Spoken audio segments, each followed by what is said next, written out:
Thanks for sticking around to nerd out with us about this wonderful film. So, I'm Dr. Wesselmann, tonight's panel moderator.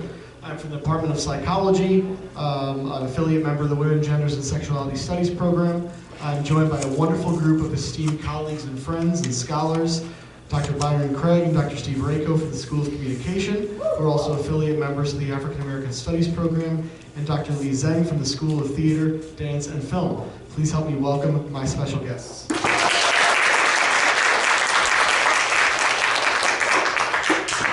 I'd like to start out by having each of my panelists tell us a little bit about your professional expertise, your interests, particularly as it relates to tonight's film. So we can start with you, Steve.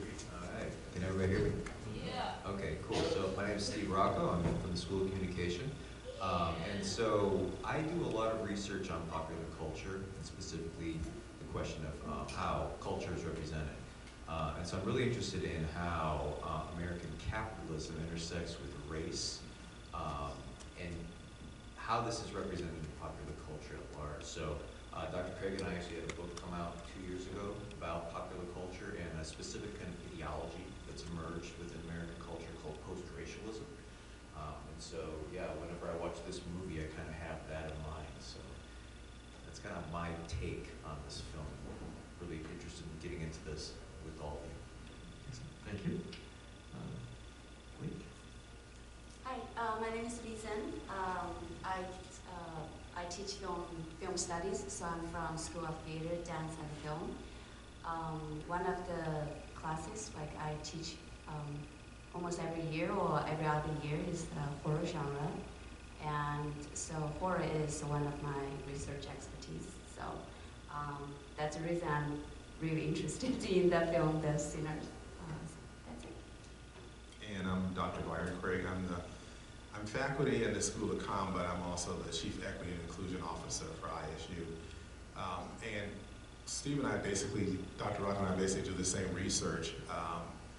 But I think one of the things that really draws me to this film, and part of my research is in a graduate seminar I've taught, is on race and trauma. And one of the ways that we talk about that is through the horror genre and how that is the representation of Black folk in that film, right? So a lot of my work has to do with, I'm currently working on a new book that's going to be on Black women and the rhetoric of food as a form of political power. So, but Dr. Rahko and I are both, we actually were texting ideals to each other about our next book project. So, yeah, and then we have something to do with this, and we can maybe get into that later also. Excellent, excellent. And as for myself, most of my work focuses on the dynamics of social inclusion and exclusion. I've started studying media representation and lack thereof as systemic forms of inclusion and exclusion. I'm also a huge horror fan, and I've started working on the psychology of horror entertainment, so that's where I bring to this as well, and I'm really excited to nerd out with you all. So let's just kind of start a question I'll throw out to the panel.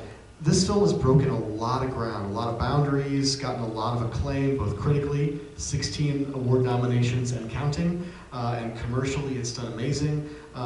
So when you first saw this film, because I know you've all seen it a couple times, what was the first thing that immediately struck you as memorable, just reached out and grabbed you?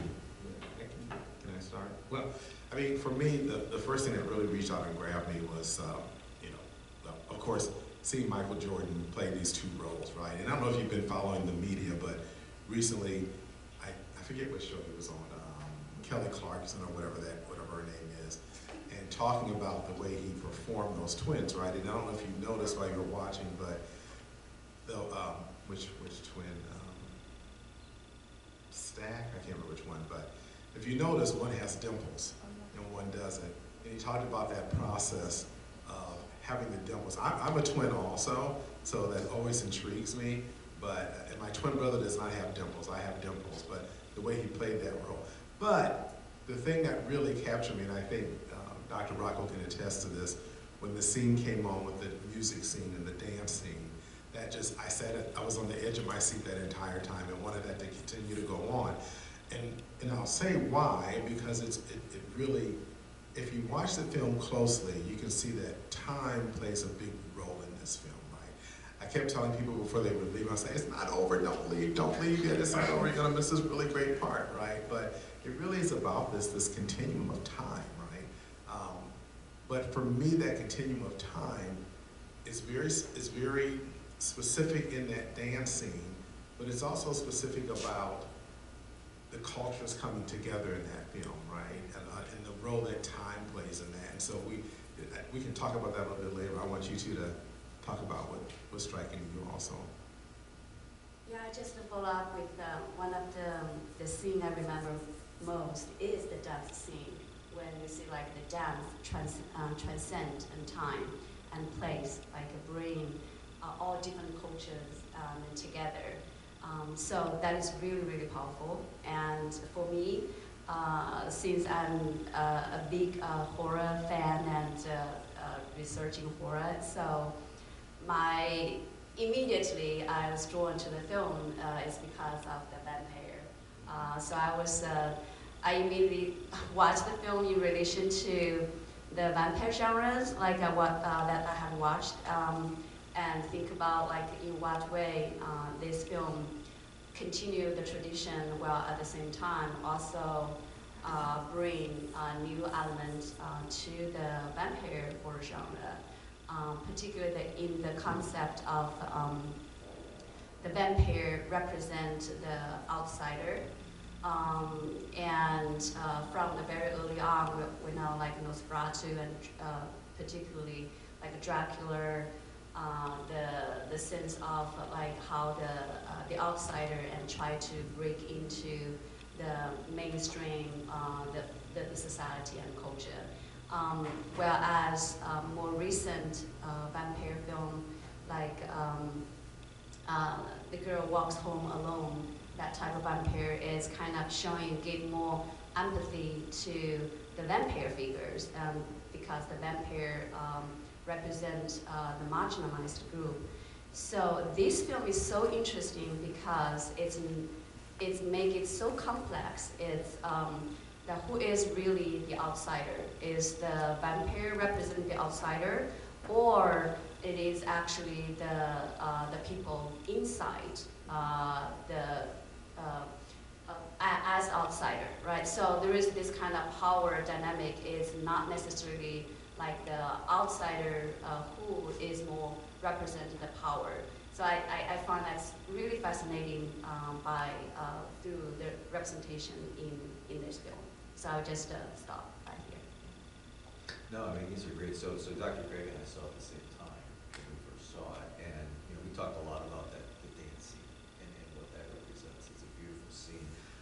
I think for me, another thing that really stands out to me every time I see this film, and it stood out to me the first time, and really this is the third time I've seen this film, it really made a mark on me. I really was watching for this time around. But to me, what strikes me about this film is that it represents a trend that you can see among a lot of Black directors over the last 10 to 15 years that are making movies about Reconstruction, that take place during Reconstruction, and that are offering commentary about Reconstruction and really the failures of American Reconstruction after the Civil War. And they offer this film especially. You could think about Jordan Peele's films. You could think about TV series like Them. You can think about even films like Candyman, the remake of Candyman that came out a couple years ago. You can think about Lovecraft Country, which is another show that came out on HBO. I mean, there's a lot of films that have been made since Obama's election in 2008 that offer a commentary about race relations and offering kind of thinking about the role of time and history and kind of this continuity of structural racism, right? And this film really makes a point about this. I mean, to me, what strikes me about this film is how much it's about the violence of American capitalism and the racialized violence of American capitalism. And it does so, I would argue, by allegorical means. I mean, the film highlights it is a horror film, and it makes use of the vampire figure, but when I'm watching this film, I'm always struck, well, what exactly is in this film, right? I mean, the vampire is, and what I find interesting is the way in which the devil is evoked. You never really know what the devil actually is in this film, right? You have different people suggesting what the devil is, right? The vampires, or you have like, you know, the clergyman who's talking about sin and the devil, right? You have the vampire, which, you know, people project onto the vampire, the devil, but then the Irish vampire, right, the leader of the pack, never talks about himself as if he's the devil, right? You have, you know, this binary between Christianity and the occult, right? Christianity can't really account for, it has a discourse of the devil, but it can't account for, it doesn't explain vampires, right? The occult explains the vampire. It has an understanding of what the vampire is, but never talks about it as the devil, right? Never actually really talks about it as evil, right? The vampire is kind of stuck in, right? So when the character Annie, who represents the occult, is talking about the vampire, she talks about the vampire as kind of stuck in a kind of purgatory, right? The soul can't come back to the ancestors. The soul is stuck. So when she's bit, she wants Stack, right, to kill her. I don't want to be stuck in this purgatory. I don't want to be stuck in this hate, right? This purgatory of hate that is American society on this plane. I want to transcend to rejoin the ancestors on another plane beyond this purgatory hell, right? So the film plays a lot with this notion of what exactly is evil, what exactly is hell, right? And again, like when you think about what the title represents, who are the sinners and what is being sinned against, right? I mean, you have this violence. Every character is wrapped up in some kind of violence, right? You have the violence of people trying to steal the talent of music, right? You have the violence of gangsterism, right? You have the violence of white supremacy, right? And you have the violence of a sharecropping Mississippi. Exactly, right? Exactly. And that's the thing, like there's all these scenes that are reminding you of this is how Reconstruction failed, and this is also the continuation of slavery after the end of slavery, right? But it's just by different means, right? It's through the criminal justice system, right? It's through capitalist social relations, right? It's through exploitative relations. It's through using violence to win market share and to, you know, eliminate economic competition, right? And again, keep in mind this film takes place 10 years after the Red Summer, right? Which is where you see the Tulsa Race Massacre. You see, they're talking about Chicago and the violence of Chicago. They're talking about gangsterism, Al Capone, right? They're talking about all this violence that's written into the history of American capitalism, right? And so it makes you wonder what exactly is evil in this film. I would argue that it's making a commentary about this kind of structural violence, right? And the way in which kind of commodification has a kind of violence to it that is perpetuated. So that's the thing that strikes me about this film when I watched it. The first time I saw it, and even the third time, it's like, okay, there's a lot of depth to the figuration of this film, and I think it's making quite a commentary about a lot of things that go back to the present that are still continuous today.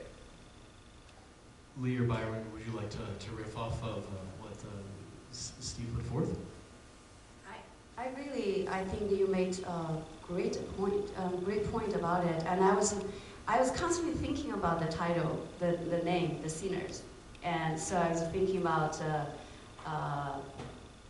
what does this title mean? So I think like you brought up like who is evil, and the film is there is never been really like there is a lot of like the characters are portrayed not completely as like a hero and characters, and we can see. And I even remember the scene, Dada Slim, when at the train station, he actually he said like as a sinner. So I think so that's the first time that he called himself as a sinner. And so, also I remember towards the end, in the river, in the scene, when Remick is almost killed Sammy, right? At that scene, they start praying, And that play, like when they say trespasses, and that's basically is talking about the sinners. And so that basically say that they are all sinners, right? So I think like this is really a good point. I don't have an answer for that. I think that's just the complexity of it. Well, and I think the film really speaks to the tension of the church, specifically of the black church and the southern black church, right?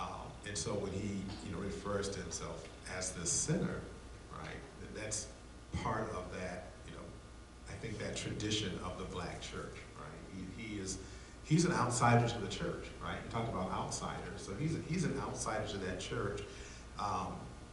When his father's trying to have him let go of that guitar, right? He doesn't want his son to be an outsider of that church, and that's I think it's a very strong statement that the film makes throughout, is because we start with the church, right? And we start with that old church. My grandfather built a church that looks just like that church in Alabama, right? So this is kind of outsider notion also of the blues player, right? Of that musician. That guitar is seen as something that's sinful, right? Because it's not of God, right? So I think it's a really good point you're making, both of you are making, that that church plays a pivotal role in that, right? And, that is making the statement of who the sinner is, right? And it doesn't matter if it's, I think there's one other point too. I guess I'm always struck with the scene of the Choctaw, right, coming to warn basically the other two clan people, right, because we do see that they're part of the clan, and his uncle ends up being the grand wizard or whatever of that place. So they're also kind of the outsider because they can't be let in, right? She won't let them in into that home because there's this fear of the other with that, right? So, and in a way that kind of operates on this spiritual plane. I do want to kind of go back to Annie for a second, right? I think Annie's a really important character to look at. When she talks about the haint and the vampire, that's a very southern and very kind of African traditional thing that she's talking about there, right? And I think it, the first time I saw that, it was something that was really striking for me also, right? Because that, again, those traditions are carried over from African traditions, right? So we oftentimes, as especially in the Black Christian church, we don't want to conflate this whole notion of the voodoo, hoodoo, the haints, right? And again, I went to Alabama every summer to visit my grandparents. My grandfather was a Methodist preacher, but he talked about the haint all the time, right? These were stories to talk about who was coming back, right, and inhabiting the spirit that wouldn't go. So it's a very complex thing, right? You think about that and who the sinner is, and in the church. So and I love that Ryan Coogler was able to really play around with the Black church tradition in this film. Yeah, for me, that aspect of religion, because I've done some research in the psychology of religion and identity, I found very, very interesting, particularly that last little scene there at the end with Sammy playing a hymn in blues, right? And I experienced that as this was sort of the entire tension of the film. This is the way that he found the way to sort of meld these aspects of himself. And when you look at the bonuses on the DVD, because I'm a huge bonus nerd, they talk a little bit about this, particularly on the bonus about hoodoo and trying to understand the sort of what they described as a sacred canopy of ideals, of taking different spiritual traditions that a lot of the folks who were enslaved had put together and tried to sort of integrate into their identities. And when we see that the older musician, Slim, is that, I believe, his name? Yes. Yeah, there's that sort of intercut scene where he's talking to Sammy, and he's like, the blues is what we brought, it wasn't forced on us. And when you look at some of the other Black vampire films, Vampire in Brooklyn, Sweet Blood Jesus, Spike Lee's version of Ganja and Hess, the two Blackula films. You can see elements of this sort of complex balance of religion through all of them. So for me, that's what I liked. I liked it all, but that stuck out. I wanted though, you mentioned like the Choctaw and some of the other folks. This film was very intentional about the various different racial and ethnic groups that were integrated together. So I'd like to throw that out to you and see what's some of the things you were thinking about on that. I think, like, as an Asian American, so I will definitely pay attention to the representation of the Chinese American characters there. So first, when I was watching, I was very glad to see that the characters they did not talk with the accent typically in Hollywood, the representation of the Asian Americans. So I'm glad to see that. Secondly, I'm very glad to see that this film includes the Asian Americans, because in the South, I do not see many films really include Asian Americans in the South and in the early 20th century. I think historically we should know that when the slavery ended in the South, then the plantation owners, they tried to hire cheaper laborers and from other groups. And so that's the time in the mid to late 19th century that a large number of Asian immigrants that came to the South. And so the Charles family actually represented that part of history. So I'm glad to see that that's inclusion. On the other hand, as the third time watching it, I have some different feelings. I just want you guys to see whether I'm reading too much. So it does represent the fact that it emphasizes like the Chinese American family, they are in a more advantaged position than the black community, because they are having two stores, right? And one is serving black community, and then across the street, you can see like Grace is running the other store, is serving white people. So I particularly noticed that the first extended use of the long shots is showing from Lisa, the daughter, from one store and walking through the street and to the other store. So the long shot is really showing that how free and she is. So symbolically, it's representing that the Chinese American family, they have a privilege, and with that kind of freedom. So towards the end of the scene, when Grace is killed, that scene, she is not portrayed as a really positive figure, because like you remember when things happened and she's the one, she immediately say we should leave, we are not coming here for that purpose, right?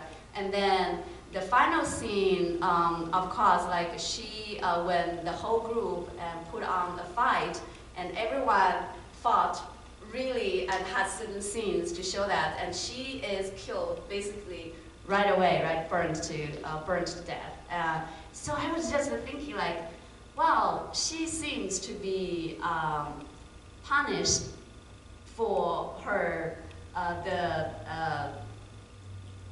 position of privilege, is because she is making profit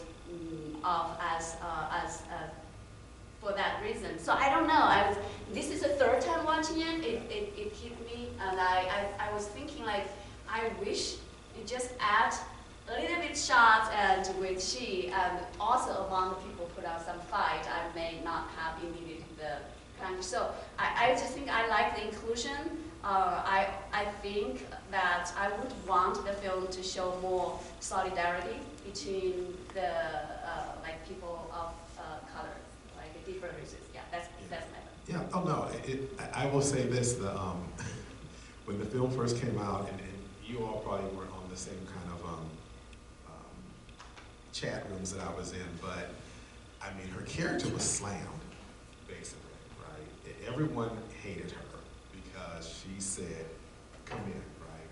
But I think you add something to it about the notion of privilege that they are kind of representative of in the film, right?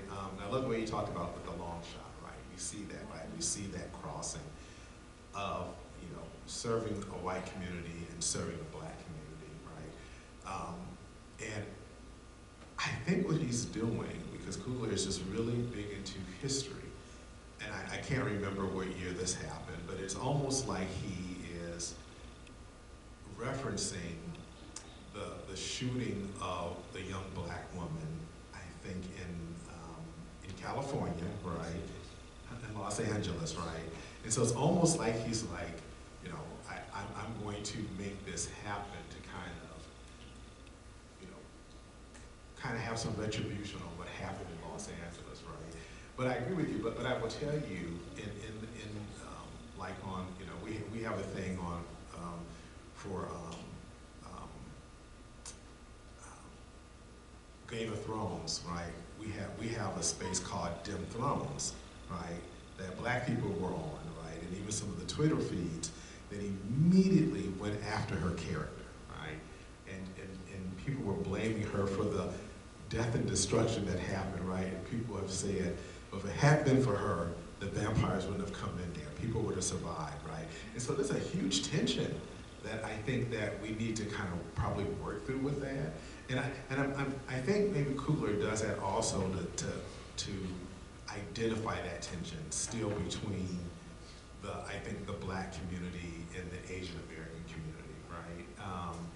But you know, I agree with you, right? It's when you look at it again, each time you look at it, and you added some texture to it, right? With thinking about the kind of privilege they had compared to the black community, because again, it was Mississippi, right? So I think you added a layer to this that still needs to be looked at some more to think about it. So, but I can tell you when people first started seeing the film, that was one of the big topics of discussion on some of the websites, right? It was that that tension between the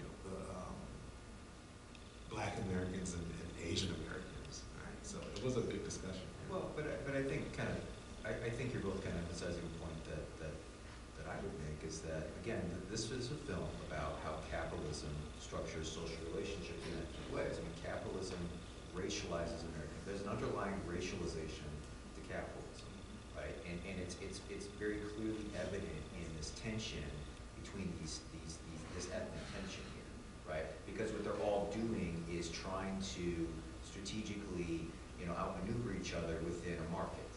You know what I mean? So, like, for instance, there's the scene where I forget if it's Smoke or Stack is they're negotiating a price, right? They're negotiating the price over the food, right? And that's exactly like this commodified relationship that's marked by we're going to negotiate a zero-sum competition over who gets the better end of this transaction, right? And if you're interested, so like there's a great documentary about O.J. Simpson, O.J. Made in America, which gets into the scene that you're talking about, the historical scene that precedes the Rodney King protests in Los Angeles in the early 1990s. But I think Coogler's making that point. And look, if you think about like the larger body of work of Coogler, right? This is a consistent theme throughout his films, right? I mean, the first film he ever did, I remember when we saw this 10 years ago, over 10 years ago, Fruitvale Station. Has everybody seen Fruitvale Station? Yeah. Who's heard of this film? Definitely see this film. This is his first film. And this film is about an incident in San Francisco of police brutality, right? It's named Fruitvale Station because that's the part of what's the Bay Area metro, the BART, yeah. That's the station on the BART where this occurs, right? And so, so Kugler's always been concerned with structural racism, right? Whether it shows up in I think, in capitalism, like in this film, or if it's policing, like in Fruitvale Station, right? Or this legacy of kind of structural capitalism and segregating through redlining and kind of urbanization that you see in that film. Even Black Panther, right? There's always like, they have to live in Wakanda, which is away from a larger kind of white power structure, right? They're out of sight. You know, Judas and the Black Messiah. I mean, this is explicitly about, you know, resisting structural racism, right? So this is a consistent theme throughout his films. And I think what he's putting on display here is how then, you know, you don't get this solidarity because capitalism is constituting these relationships. You know, and I think that's kind of the point here. At least that's the way I would read it. That's the real center. Well, there you go. So I'll take a pause in some of the questions I have, and I want to make sure that the audience gets a chance to put some questions to the panel. So all I see is bright lights. But if someone's got a question, shout it out. I have a question. Okay, so I know we were talking about like scenes that like stuck out to us and stuff like that. Can you guys hear me okay?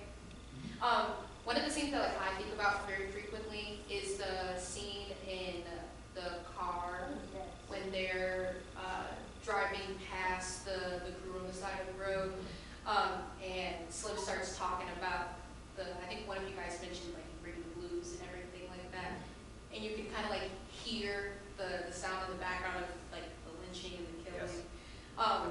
One of like the aspects that I found really interesting in the movie is kind of like the use of music, and like how in that moment it brings up such a significant point of trauma that's pretty clear sound-wise, but Slim kind of immediately finds comfort in the blues, like almost immediately in that scene. So I guess my question is kind of like, when it comes to like the music in that scene and like the epic fire scene in the barn and everything, with all the blendings of the culture past and new, what do you guys kind of think that like represents in regards to music now, I guess politically, or even just music to Black communities, other communities, things like that? There's a lot to unpack there. Yeah, that was a lot, I'm sorry. No, I'm just saying, like, you're striking, you got your finger on the pulse going through this film. So no, I love that scene, if you don't mind me starting. I love that scene. So watching this film again, that scene stood out to me more than it did in the previous time. So if you think about like Delroy Lindo's character, right, who plays the harmonica, he's telling this story about, you know, this gig and when he was trying to make it as a musician, and of course the racism of the culture industries kind of prevented him from ever being a star, right, from ever really kind of doing anything with that. And that's when he's telling about the story how the Klan basically robbed people from the money that was made, and then they lynched the person, made up a story, right, to justify his killing, right? And then immediately after he tells that story, that's when he starts humming, right? And it's kind of suggesting here the blues is produced, is a direct response to trauma, right? So music, there's something about music and healing in this. And if you think back to the dance scene that we all talked about at the beginning with, right?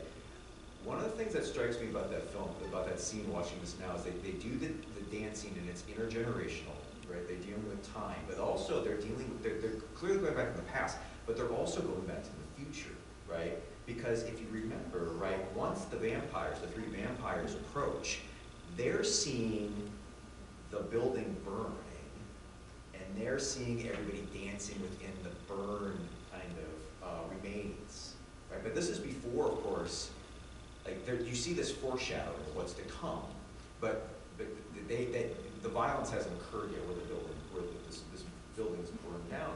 So it's almost kind of like the film's making the point that this music plays this role of healing, right, through violence. And again, Delroy Lindo even says, right, to kind of come back to the scene you were talking about, right, Delroy Lindo says, you know, we created the blues. If blues wasn't, he explicitly says, the blues wasn't imposed on us like that religion, right? So there's something organic about the music, right, as opposed to this kind of structuralized spirituality, which is kind of compose, and then if you participate, you're either warned or you're sanctioned, right? You're kind of immediately cast as you're either of the faithful or you're sinner, right? And that's the role, that's how, you know, again, religion is a capitalist enterprise too, right? I think that Marx said that there'll be the masses, or even Weber talking about the religion, but that's also, it's a capitalist enterprise, no differently than other capitalist enterprises, right? I mean, you know, Taylor and Linda was talking about the guy wanted to make money and then go start a church, right? And again, you think about, like, there's different, how do you become part of the black upper class or the black middle class in this film, right? You either be a gangster, you be a proprietor, or you can also have a church where people give a tithe, right? And that's what kind of enables your status relative to the rest, right? So yeah, that's something that I thought about when you're during that scene. I'm glad you mentioned that. I think just to kind of comment on that a little bit, you know, the other thing that's said in that scene by his character is white people like the blues, they just don't like the people who make it, right, or perform it. But I think also, something that's really also a part that, I'm glad you brought that scene, because I was trying to tell you, it's not just, you hear him humming the blues, that's also a very spiritual part of black life, right? It's this, when this type of oppression happens, we're known to start humming because it's also very spiritual, right? You know, the devil don't like it when you moan, right? And so what his character was also doing was moaning, right? But it also shows that connection between the blues and gospel music, right? So any of you know the song, Precious Lord, Take My Hand? It was written by Thomas Dorsey, who started off as a blues singer, right? But then went into making gospel music, and this was before any of y'all were born. But he, you know, that kind of coming together of the blues and the gospel. And, you know, we say with our music, and it's probably with any music, the way they perform that dancing and the music, the past and the present and the future, all that music comes from some space, right? So, and this is another interesting thing about who we talk about as the sinner. His character is still pretty much embedded in, I think, that belief of the devil don't like it when you hum, right?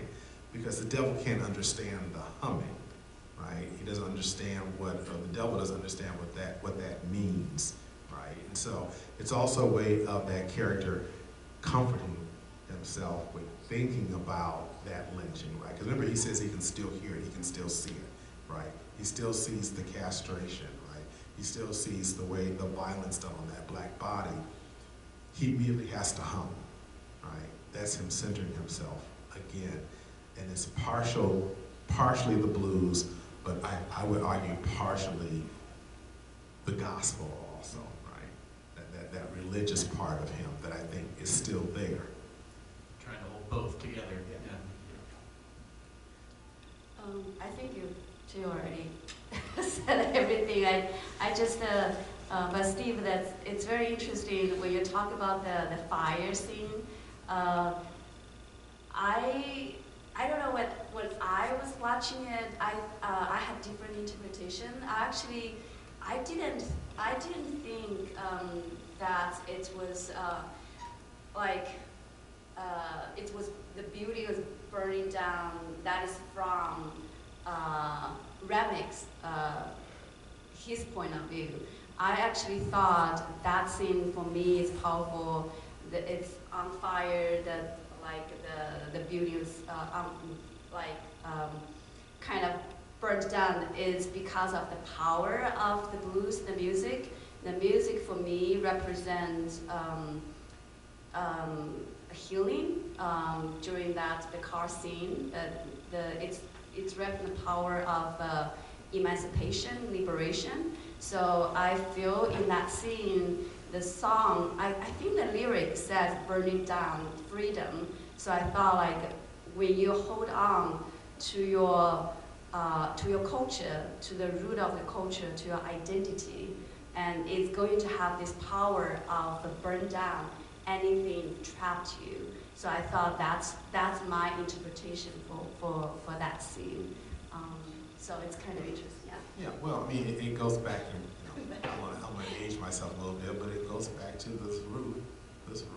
The roof is on fire, right? I mean, and I think Cooler's playing on that, right? I mean, that's part of that. I agree. I think it's partial of what both of you were saying, right? But I think we can't miss that Cooler is still going back to some black traditions, right? Where he says, the roof is on fire, let the motherfucker burn. Right? So, I mean, y'all, that was, in my days, that's what we said at our parties, right? And I think he puts that in there as a way of saying, hey, this is what we do. Right? We set the roof on fire, right? With our movement, and I just have to say really quickly, the Queer Coalition showed 3 of Marlon Riggs' films on Wednesday evening, and Marlon Riggs was a documentarian, and he always used dance and movement. It was house music, right? But again, it's that self-expression, that release of that pain. It's liberating, right? It's revolutionary, right? And so also that roof burning down. When you can party that hard to make the roof burn down, you're doing some revolutionary work. Right? You're doing some political work. Well, and I know I've seen, we've discussed it sort of off panel, and I've seen in other places the question of, is this a musical? And I mean, if you look at Cooler's interviews, he says that music is, he's like, if you want to understand this movie, you got to start with the music. So he first got the idea for it listening to a blues song, Mike Dang Doodle, which actually shows up in the beginning of the street scene, the 2 different market scenes. He also, this was sort of his way of mourning his uncle who passed away, who introduced him to the blues. Who was, I guess, his uncle's favorite blues musician was Buddy Guy, which is Buddy Guy showing up at the end. And so, top to bottom, all throughout, they were very intentional about how they wove in music across the board. Even with the Irish folk singing and dancing, they brought in experts from Dublin to consult. So, I think making, but also turning the musical upside down. Right? Yeah. Because when we think about musicals, we start thinking about, what are their names, the dancers, like Gene Kelly and stuff like that, right? But Coogler, I think, if we think about this and try to place it in that genre of musical, right, it takes on, I think it kind of like turns that upside down, right? It smashes it and says, right, okay, but here's our musical. Not that there weren't black musicals, but I think he's doing something more powerful and using music in a way of making it, making it political, right? Because remember the lyrics in there, we're gonna hit the Wayne Dang Doodle, right? And so it's like this power again of dance, right? When you don't have anything else, we're gonna hit that. And that's going to be kind of our, our act, our political act of, healing ourselves. Other questions out there? Sorry, I'm taking your job. What other questions?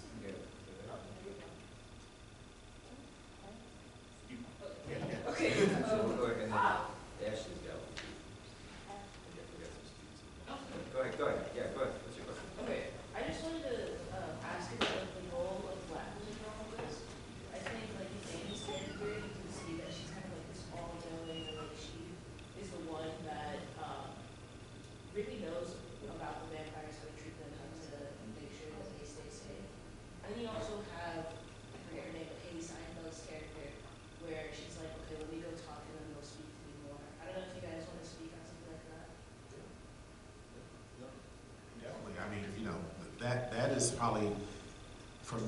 character that stands out is Annie, right? Because Annie understands the the power of magic, the power of, you know, the other side, right?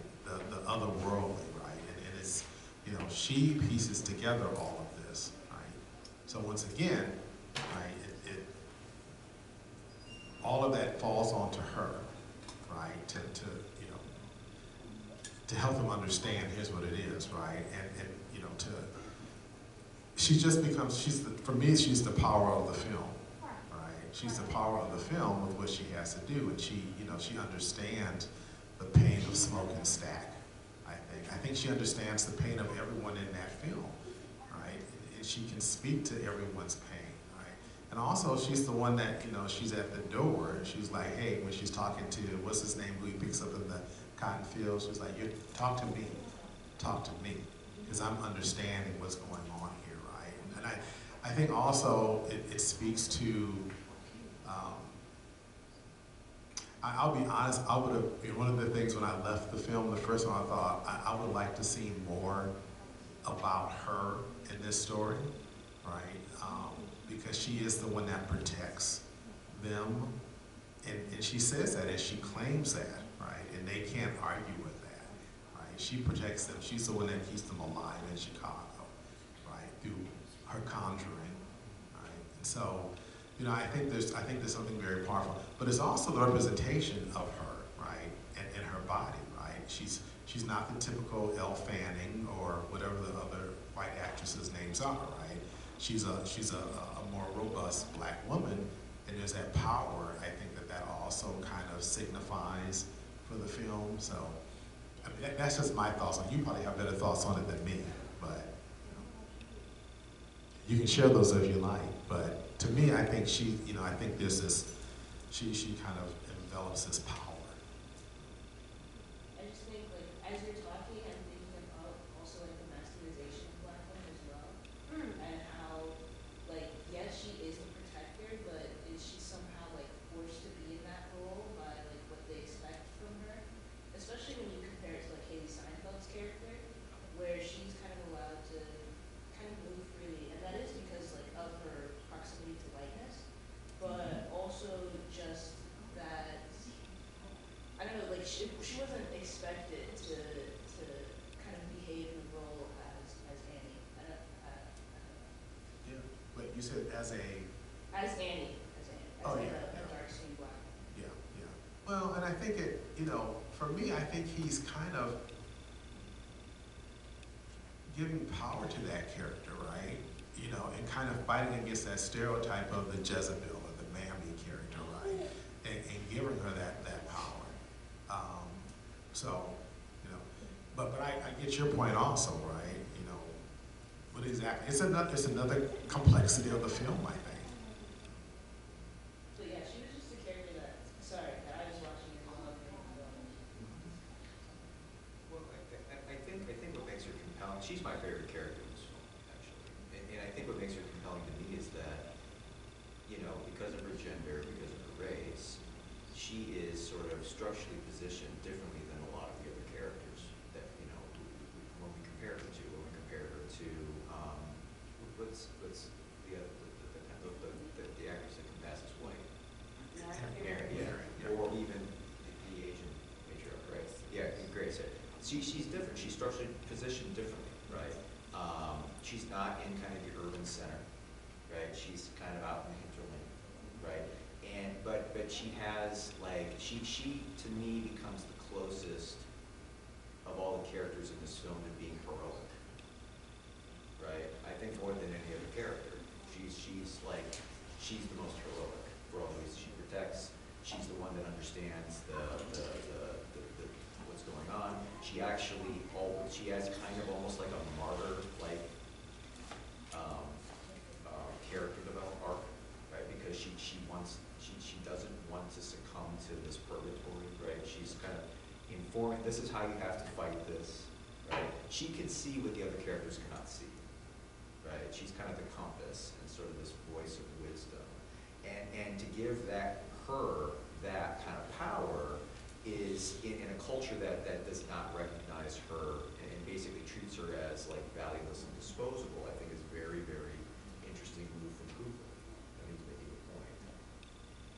Yeah, I think we already said, I mean, Annie, as for me, I also agree as the strongest, as a hero. If we say there is a hero, I think she is the one. I find like we haven't talked about Mary, this character. The first time when I watch it, I feel, I just question like why Ryan Coogler like choose to have Mary as the first one become the victim. And her character, of course, is like the proximity to White as we can say as White by passing, right? And so I was just thinking, what's the purpose of using this character as the victim? I was also thinking like the reason she becomes the first victim is also has a lot to do with the pain she's carrying, because she just her mom died, and she's also like is sad because of her relationship with the dad. And so in this way, the film portraying that Remick can easily manipulate the person who is suffering. So I'm kind of think like, is this the purpose to say like Remick's character and know and see really knows how to manipulate the other people. So that's Mary as the one example. So that's my thought. I want to be mindful of we're getting closer to time, but I think there was one more question you said, so I think we'll have you that'd be the last question. You have a question? Yeah, my initial response to the movie, I think, this is my like 5th time watching it. Really loved it, singing along and everything. So I think watching it this time, I just really enjoyed it. I think my question was regarding the sun and what that symbolizes. We all know like vampires, they can't be in the sun. Can you guys hear me? Okay. But I think there's like 2 different scenes in the movie towards the end, one being the post-credit scene and then one being the ending scene. The first one being Remick gazing at the sun for a little while before he burns. And then I think it was the scene where Stack talks about, it was my last time seeing my brother, it was my last time seeing the sun.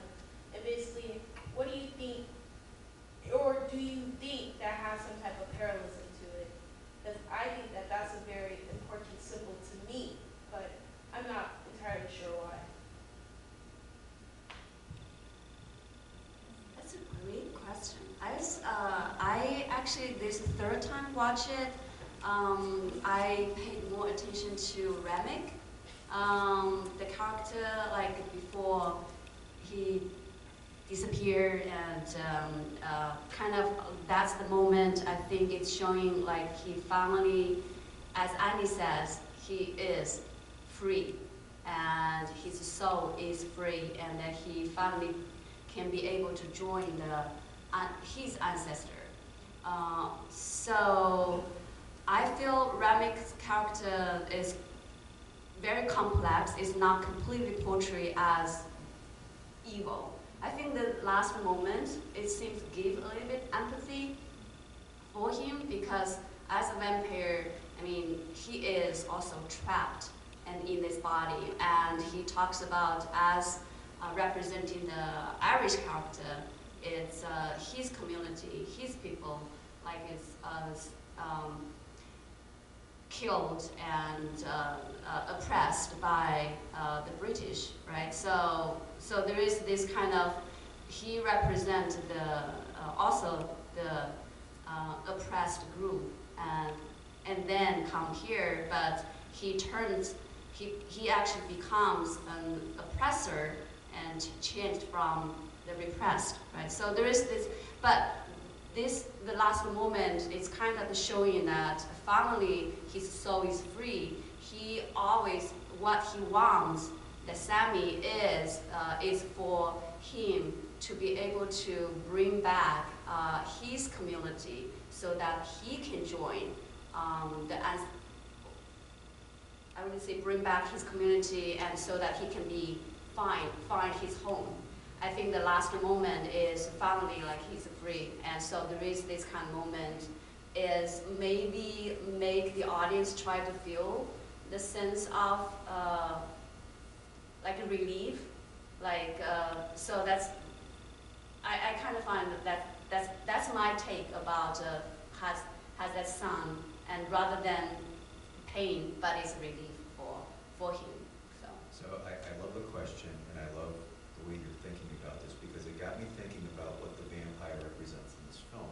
Because again, Annie's character understands the vampire and describes them as they are trapped.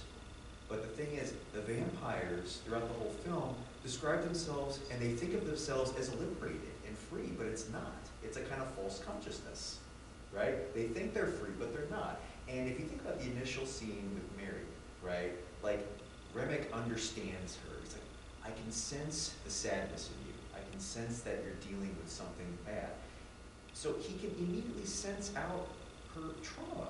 So I wonder if, like, the vampire, and I'm just going to pose this. This is sort of like off the cusp, but to me it's almost like the vampire stands in for figuratively trauma.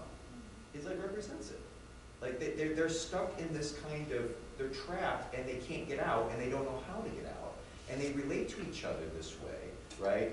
And again, all the vampires in this film are characters that in this time period, they're what marks them, as you point out, is they're not WASPs, right? They're not white Anglo Protestants, right? They're outsiders in a way. Now, some of them are like members of the Klan, right? But for the most part, all these characters are on the margins, but they're struggling with that. So I don't know. I mean, it's kind of It's a good point. I think all the characters are trapped, right? And I think this notion of, I want to go back to your notion of the son, because remember, which brothers with Annie? Smoke or Stack? Smoke, right? What is the last thing that we see Smoke doing? Holding his son, right? So I think that son represents this kind of notion of freedom, right? So not just that son, but the son. And the son is also really an important element in the Trinity, right? Father, Son, and the Holy Ghost, right? So I think he's playing with that notion of son, S-U-N and S-O-N, right? That son then is that liberating moment. That son is the moment where he is no longer trapped, right? That son is that place where the vampire is no longer trapped, right? Because they are everyone in that movie is trapped, right? The black folk are trapped in, still Jim Crow South. We hear the term Jim Crow, right? They're trapped in the Jim Crow South. The Asian American couple, they're kind of trapped with what they do, right? The Irish, the Choctaw, everyone is kind of trapped in that film, right? And that he says, that was the last good day of my life, right? It's about the son. So I think you're hitting onto a really good point when you talk about that, right? That might be the redemption, right? Is that son the redeemer? Is son the redeemer for everyone? Well, and that's what makes it, this is really an interesting, if that's what he's doing, then he's basically kind of inverting the vampire film or remaking it, right? Because like the son appearing at the end of a vampire film is always like, oh, the son's coming to save or rescue the humans who are being, who are captive to the vampires and about to die. But in this case, no, it's actually the son coming to save the vampires so they can leave this purgatory, right, and actually rejoin another plane. I think we'll have to let that be the last word. I want to be mindful of the staff's time here tonight. So I'll kind of wrap things up here. Thank you to the Normal Theater for bringing this wonderful film here for this weekend and for giving us the space to be able to talk here tonight. Thank you all for coming out to see this live. Ryan Coogler, one of the things he said about this film is that this was his pure love letter to cinema and everything he loved about cinema, particularly watching it with people. So being able to watch it together in this space, I very much appreciate sharing this with you. I appreciate sharing this panel with my colleagues here. So Dr. Byron Craig, Dr. Zeng, Dr. Steve Rahko, thank you very much for your time this evening. And oh yes, please, thank you guys. Take care, everyone.